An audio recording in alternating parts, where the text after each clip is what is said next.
सुबह का समय था। जंगल में हल्की धूप पेड़ों की पत्तियों से छनकर जमीन पर पड़ रही थी। सिम्बा शेर का शावक अपने लाल रुमाल को ठीक करते हुए एक पेड़ के नीचे बैठा था।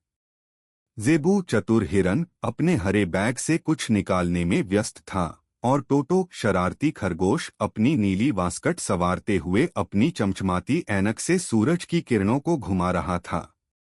अचानक आसमान में एक चमकीली लकीर उभरी और जंगल के बीचों बीच जमीन पर कुछ गिरा। जमीन हल्की सी कांप उठी। ये क्या था? सिम्बा तुरंत खड़ा होकर बोला। चलो देखते हैं, टोटो उत्साहित होकर बोला। तीनों उस जगह पहुंचे जहां एक चमकता हुआ गोल पत्थर जमीन में आधा धंसा हुआ था। उसके चारों ओर अजीब-अजीब निशान बने हुए थे।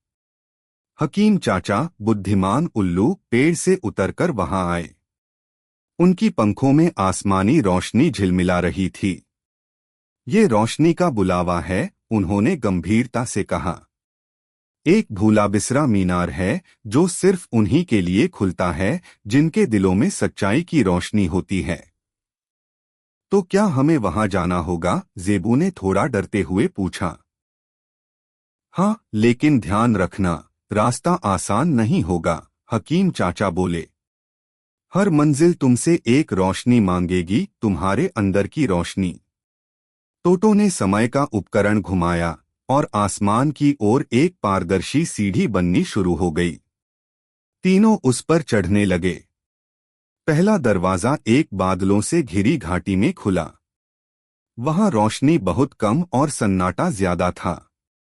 अचानक एक खोई हुई चिड़िया दिखाई दी जो एक सूखे पेड़ पर बैठी रो रही थी। मैं अपना रास्ता भूल गई हूं, वह बोली। सिम्बा ने उसे सहारा दिया और अपने कंधे पर बिठाकर उसे दिशा दिखाई। तभी दरवाजा रोशनी में बदल गया और अगली मंजिल खुल गई। दूसरा दरवाजा एक गुफा में खुला जहां चारों तरफ अंधेरा था। एक बूढ़ा कछुआ एक बुझी हुई लालटेन के साथ बैठा था। मेरी लालटेन बुझ गई है, क्या तुम इसे जला सकते हो? टोटो ने अपने दिल की रोशनी को लालटेन में डाल दिया। गुफा जगमगा उठी और एक नया दरवाजा सामने आ गया। तीसरी मंजिल एक झील थी जिसके बीच में मीनार चमक रही थी। लेकिन झील के चारों ओर साए नाच रहे थे।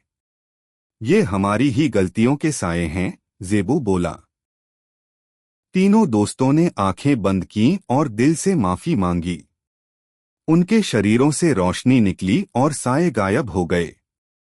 मीनार का दरवाजा खुल गया। अंदर जाकर वे एक सफेद हॉल में पहुंचे जहां एक रोशनी से भरा सिंहासन जैसा आसन था।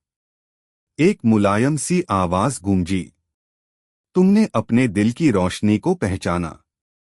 अब समय है कि तुम एक नया दीपक लो जो आगे के सफर में तुम्हारी राह दिखाएगा। एक चमकता हुआ दीपक उनके सामने आया। ये दीपक तभी रोशन होगा जब तुम सच्चाई, दोस्ती और दया से काम लोगे, आवाज ने कहा। तीनों ने मिलकर दीपक को उठाया और रोशनी की सीढ़ी उन्हें वापस जंगल में ले आई। अब जंगल में रात उतर चुकी थी। आसमान तारों से भर गया था। आज हमने सीखा कि रोशनी सिर्फ बाहर नहीं, हमारे अंदर भी होती है, सिम्बा बोला। और उसे तभी जगाया जा सकता है जब हम दूसरों की मदद करें, जेबू ने मुस्कुराते हुए कहा। टोटो ने दीपक घुमाया और बोला। अब तो हमारे पास दीपक भी है। देखते हैं अगला सफर कहाँ ले जाएगा। हकीम चाचा ने अपने पंख फैलाए और बोले। समय कभी एक जैसा नहीं रहता, लेकिन जो दिल से चमकता है वो हर अंधेरे को रोशनी बना देता है।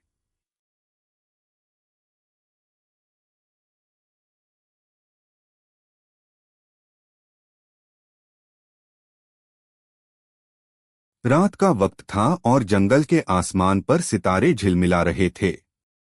सिम्बा, जीबो और टोटू जंगल की एक ऊंची पहाड़ी पर बैठे थे। आज तो आसमान कुछ अजीब लग रहा है, जीबो ने कहा। टोटू ने अपनी ऐनक दुरुस्त की। देखो वो सितारा हरकत कर रहा है। अचानक वक्त का आला खुद ब खुद घूमने लगा और हवा में एक नीला दरवाजा नमूदार हुआ। दरवाजे के अंदर से पानी की आवाजें आ रही थीं। ये तो पानी के पार का सफर लगता है, सिम्बा ने कहा।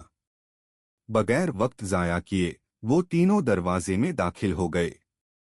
वो एक नीले समुंदर के बीच एक घूमते हुए द्वीप पर पहुंचे। द्वीप मुसलसल आहिस्ता आहिस्ता घूम रहा था। किनारे पर एक पुराना लंगर पड़ा था और द्वीप के बीच में एक ऊंचा स्तंभ जो आसमान को छू रहा था। ये जगह तो किसी जादुई कहानी जैसी लगती है, टोटू ने हैरत से कहा। अचानक एक आवाज गूंजी, खुश आमदीद वक्त के मुसाफिरों। एक पुराना कछुआ नमूदार हुआ जिसकी पीठ पर छोटे छोटे सितारे चमक रहे थे। मैं हूं कमर, द्वीप का रखवाला, कछुआ बोला। ये द्वीप तभी रुकता है जब सच्चाई, समझदारी और कुर्बानी की 3 कुंजियां मिलें। और वो कुंजियां कहाँ हैं? सिम्बा ने पूछा।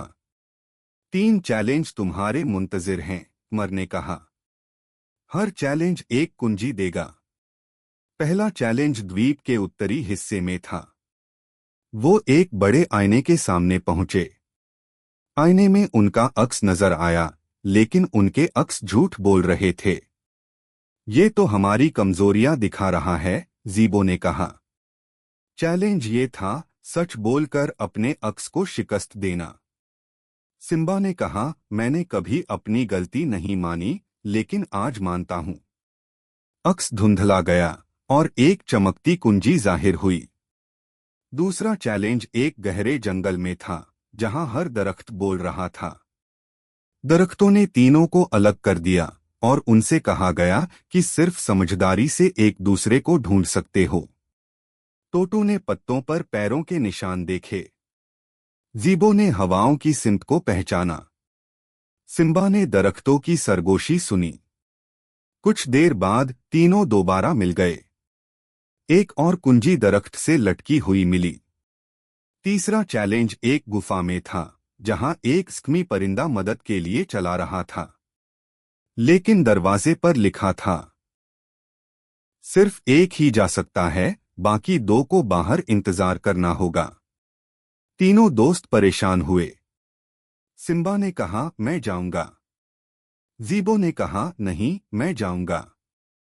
टोटू बोला, मैं छोटा हूं, मेरी जान कम कीमती है, मुझे जाने दो। आखिरकार तीनों ने फैसला किया कि अगर एक जा सकता है तो सब मिलकर दरवाजा नहीं खोलेंगे, या सब जाएंगे या कोई नहीं। अचानक दरवाजा खुद ब खुद खुल गया।